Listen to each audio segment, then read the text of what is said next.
everyone to the More Than I Forum. My name is Provides. I'm a PhD here. My name is Wendy. So we are the co-organizer of this forum. We're both from the CUHK Architecture Alumni Association. Wendy and I were students here 10 years ago. Time flies. Yes, if anyone is graduating this year, welcome to join our club. It is an honor to be back at school in an environment where we can connect students, alumni, and teachers. I really enjoyed the more intimate setting here tonight. Everyone, please feel free to join the conversation anytime and enjoy the drinks at the bar. The goal of this forum is to promote conversation on the past, present, and future of architecture with Kang work as an inspiration. You're quite right. Actually, in the process of organizing this exhibition, I feel like it was a very precious chance for me to dive into the life of an architect, which is why today our forum will be in 3 chapters. Chapter 1 is the Donghai period. It's a period where Mr. Chang synthesized cultural elements in architecture with modern technology. Chapter 2 is the transitional period, 游移时期. Basically, he was searching for an architectural identity in a changing times. And in chapter 3, it was the retreat period, 沉潜时期, where he goes back to research and try and consolidate knowledge for the future generation on heritage architecture. So actually, these different periods got me thinking that beyond the architectural achievement, Mr. Jan has a lot of lessons for us to learn on how an architect can search for identity and their role and responsibility in a changing time and changing society. All right, I'm excited to join the conversation and hear the different perspectives. We have a very special format tonight. Alumni will take the chair in asking questions, which are us.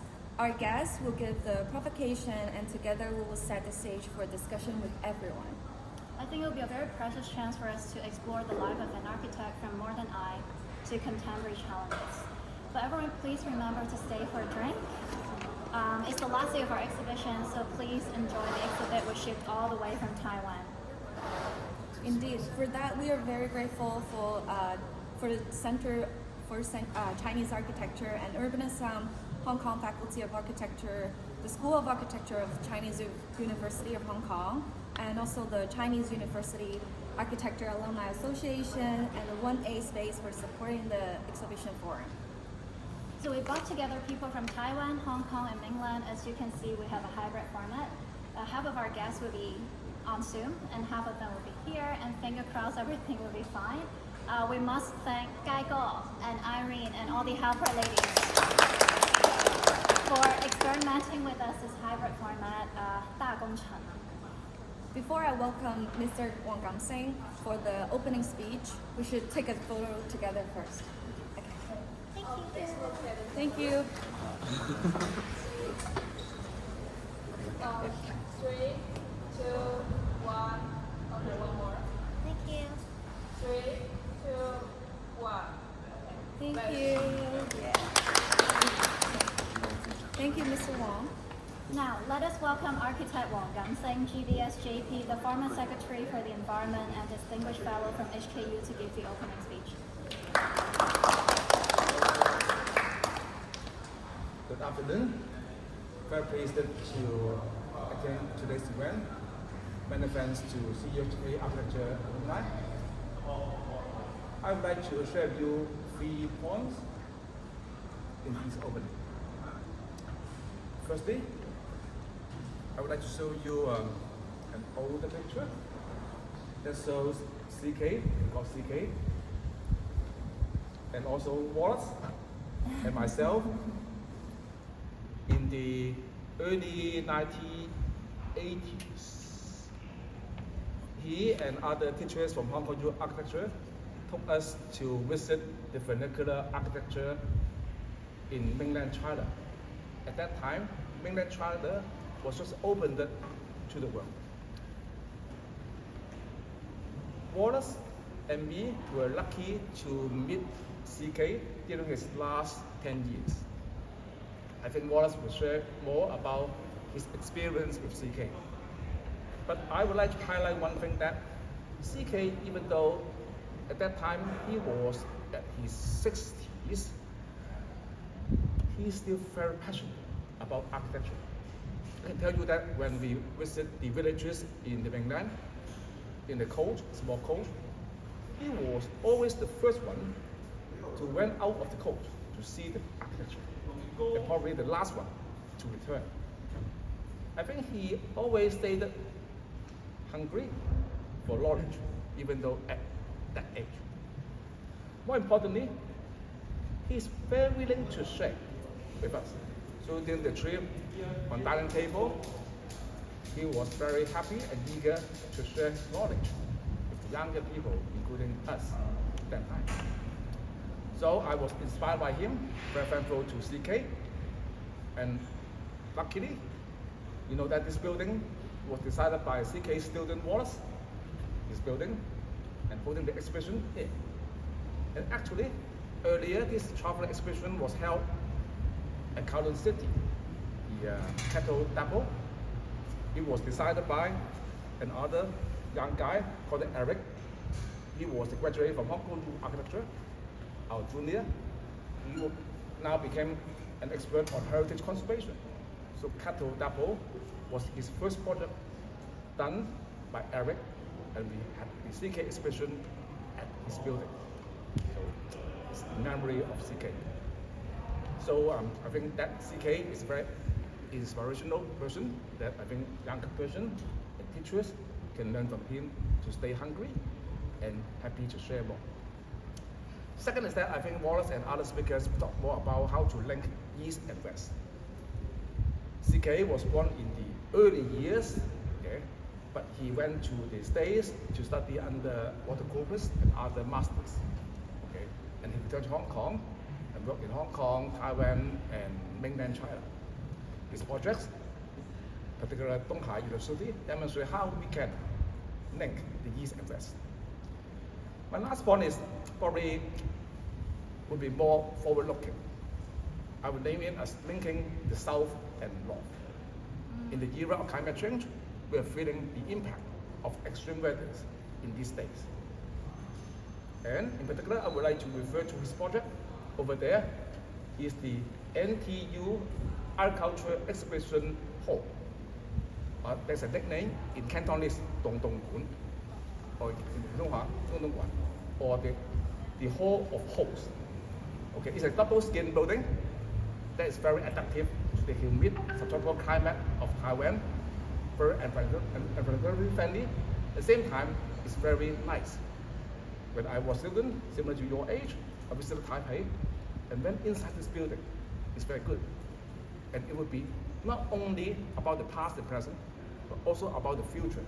How we can design building to be fairer in terms of carbon emissions, linking North and South, would be a subject that probably we can learn from CK, and we can talk more for our common future. So thank you again, CHK alumni. Let's learn from CK so that we can design for a better future for our forward-looking project that can link East and West and North and South. Thank you. Thank you, Mr. Wang. Now we're going to watch a very short documentary video prepared by Professor Shi Min Song for us to understand more about the architect, the main focus of this exhibition and forum during Chao Kang.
从张兆康先生出生养成的背景可以看出，作为长孙的他，从小备受家族宠爱，也因此从小到大都接受了最好的学校教育，而且多数都是教会学校，但也养成他追求自我、率性天真的个性。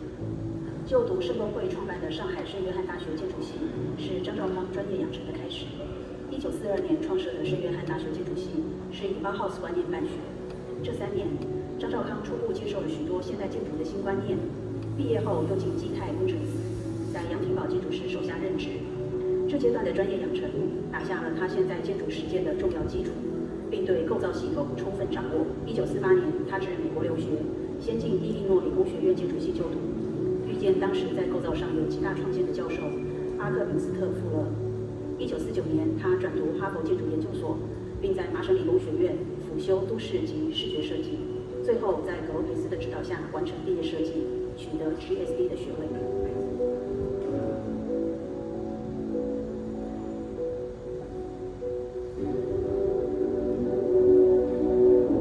然后你要进来就是把说你要经过一个沉淀，沉淀的过程就走过一个桥，走过一个水，然后进来这边一个亚丁的一个玄关，那你进到一个安静的空间里面，你的心情给沉淀下来。我觉得张兆康他在这个处理上面非常的厉害。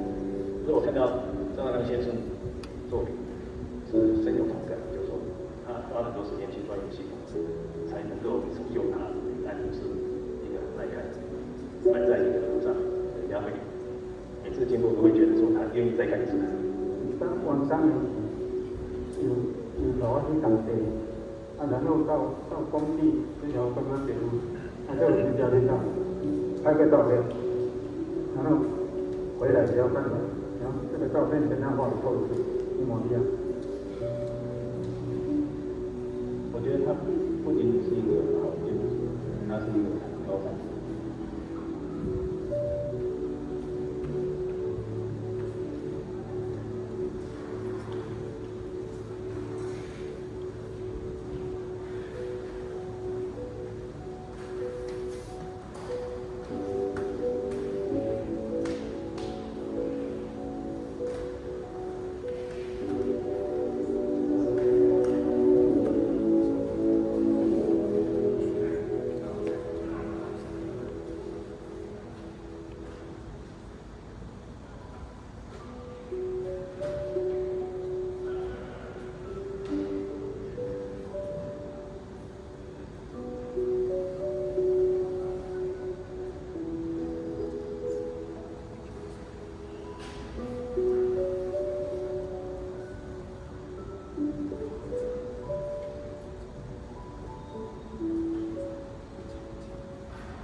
1975年，张兆康结束纽约的事务所，接受香港房地产商杨志云的新世界集团邀请，回到香港，就此展开了张兆康最后一段的建筑之旅。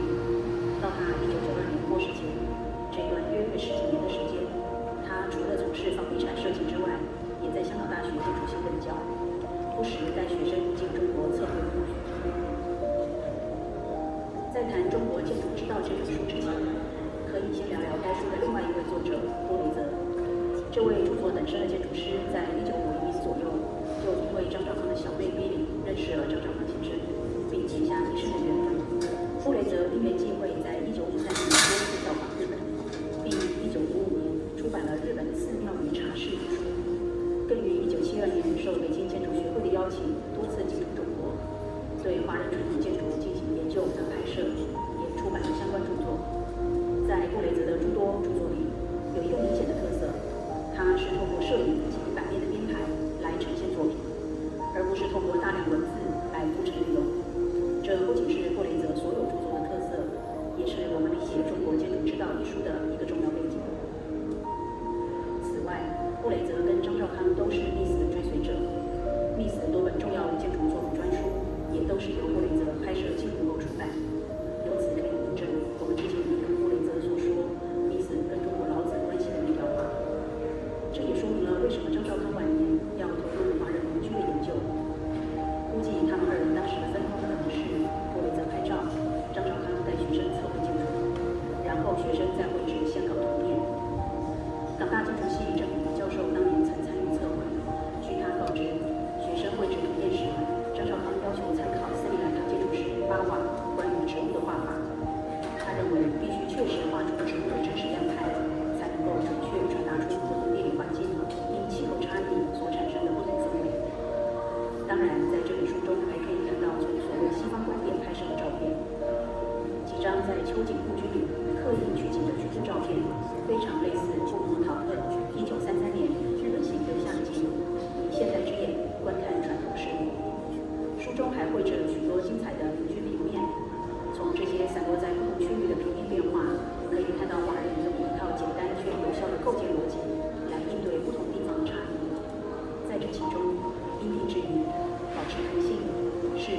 逻辑的重要组成部分。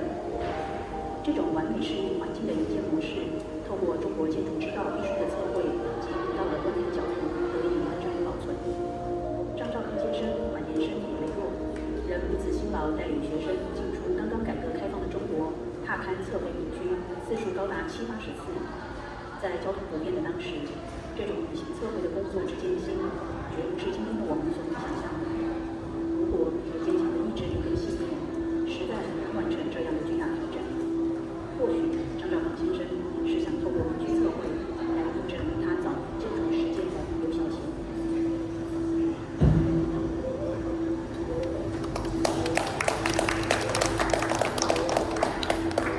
Beautiful documentary. Yesterday when I was doing the English subtitle, I felt like we really lived a very fruitful life, and I hope that one day I can also say the same for myself. Yes, if anyone is interested to watch the full version, it is on YouTube. Before we start the forum, let us welcome Professor Wallace Chang, Head of Division and Associate Professor of Practice at Hong Kong New Architecture, to give a 15-minute keynote on the proposition of the More Than I.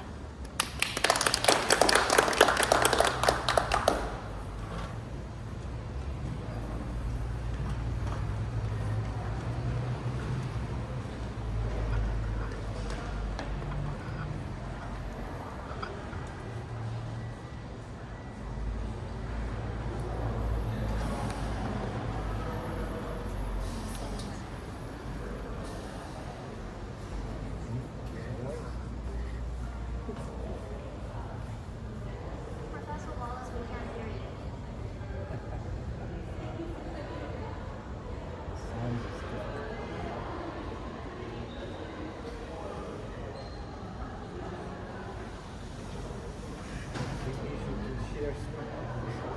Yeah, can you hear me now? Yes, we can hear you. Yeah, thank you. Let me share the screen.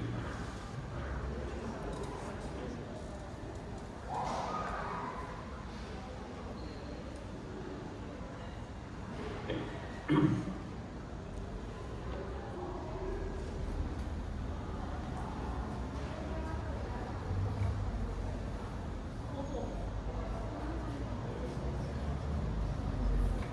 It's good to start. Okay. We can see your screen. All right. Just full 想撳 screen. full screen 係 Is that full screen? 下面有個橙色嗰個掣，最右手邊右手角係啦，橙色嗰個 play。唔緊要，唔 full screen 都冇問題嘅，都 OK 嘅。 Use the 我睇睇先啦，睇睇。Yeah. All right. Perfect. Okay. Thank you for sharing this moment with me and also the whole group. Indeed, I think this is a very honor opportunity for me to share my experience with CK. For two reasons. Firstly, I think I would say it's a serendipity that actually CK died more than 30 years ago. And now, after 30 years, I think we still have a time or a moment to remember him. And I call it serendipity because it started in 2017 when Professor Xu Mingsong from Taiwan, he has been organizing two exhibitions. The first one is about Wang Dahong. The other one is CK Chang. And he came to Hong Kong in 2017, asking me and CK's wife to help him out to look for information about CK. And he came to me and said, oh, all his material is with me in my office. I've been storing all his material for 30 years untouched. Maybe dust from cover somehow in my office. I've been moving office for maybe 5 times or something. But all this material is still with me. And at the moment when he came to Hong Kong, he discovered that, and he almost like, oh, this is a big treasure for him. And he is confident to really organize an exhibition. And today is the result of that. And indeed, I was very grateful to Professor Xu and also CK's wife, Ms. Chao. They've been working very hard to make this exhibition alive.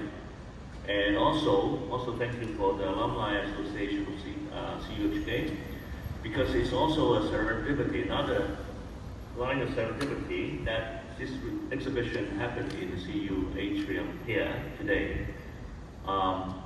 Thanks to Alan Kuhn, the ex-chair, and Marco, the new chair, and Popeyes and Randy have been working very hard to do this.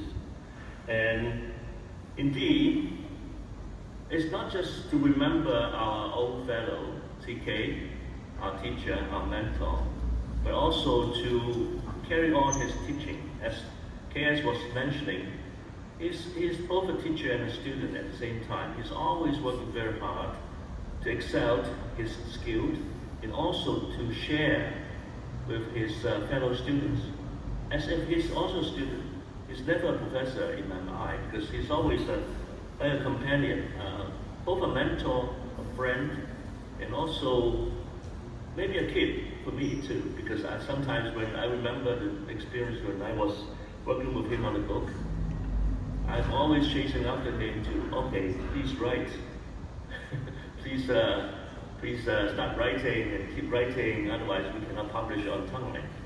And he's always smiling at me, okay, I will do it. And then overnight he's still not doing it. I shout at him one or two times, somehow, please do it. I think this is how the book is being published after all, on time. And everybody was very happy because of that. And to mention about that, I think it's also another serendipity I still remember. When I was kicked out from the school, not kicked out, but I was kind of having a gap year in school because of my health situation. I was working in his studio, and he kept encouraging me to study, but not in a way that, oh, you have to study hard like our parents, right? But he always saying that, okay, you keep trying. Because at the moment, I was in year 3, I remember, and I know nothing about details. And he always draw on the paper of how details should be. And he explained, not because of the outlook of the detail, but the reason behind that.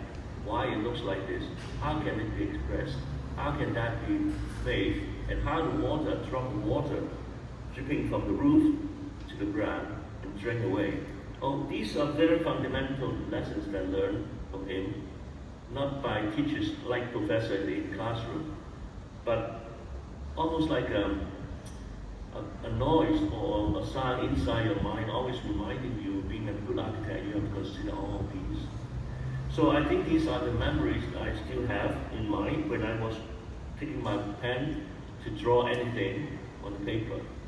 So I think these are some sharing I would like to have with you. And as KS was mentioning, we've been quite honored to be his students in his later years in Hong Kong University, and we learn a lot, not by lessons, but by the interaction or the encounter that we have in daily life with him. And I think this is what architecture education should be. So I would propose the future education of architecture should be one-to-one. It's like a mentor-student relationship instead of a big class, 1 to 12 or 15. Because now we have more trained architects who have nothing to do, probably, right? I think it's good to go back to school and teach better students. Anyhow. So, in the coming slides, I'd like to share some of the insights why CK was important in this period of time. Because, on one hand, Hong Kong has been quite far away from the origin of modernists, but we still today see on this picture, like some of the public buildings, like housing, markets, some like the piers, actually in modernist manner. And these are the memories that I'm still having, lingering in my mind. The shadows at night. Indeed, When I was talking about the relationship with CK and today's students, particularly younger ones, I think we can still trace all those family trees. Even though Anne is never married, but this is an artwork by a Japanese artist. He tried to use the ants as a relationship between different members and how it transcended and into the next generation. I think it's similar to the architectural education. So we meet together and we produce some of the people, and then some of the people really encounter and create a new generations. And indeed, I think these are the 3 areas that I'd like to share with you, try to organize it in a way that fellow students can understand better how CK is related to us.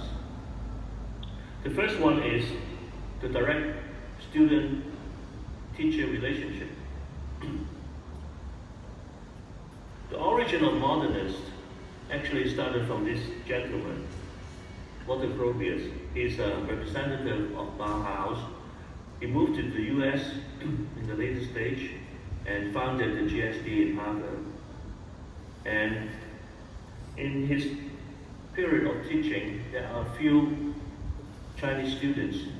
They went to GSD to study. These are the 3 of them that I noticed, including An Pei, which is quite famous globally, and Wang Dahong is very famous in Taiwan, and CK today, we try to commemorate him.